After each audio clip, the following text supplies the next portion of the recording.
உங்க அப்பா செத்து 17 வருஷமா.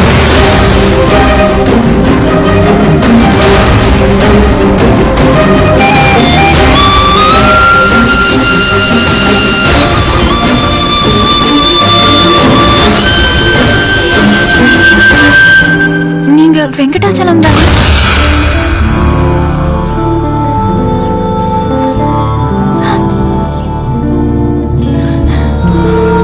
யாருமா நீ?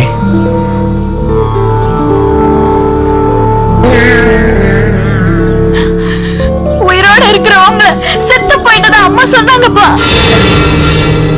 அம்மா ரொம்ப ரொம்ப கெட்டவங்கப்பா. வயசு பொண்ணுன்னா வீட்டுல இருக்கும் போது அம்மா வயசுக்கு ஏத்த மாதிரி நடந்துக்க மாட்டேங்கிறாங்கப்பா. அவங்களுக்கு ஆம்பளைங்களோட பழகிறத விட ஆம்பளை பசங்களோட பழகிறதாப்பா பிடிச்சிருக்கு.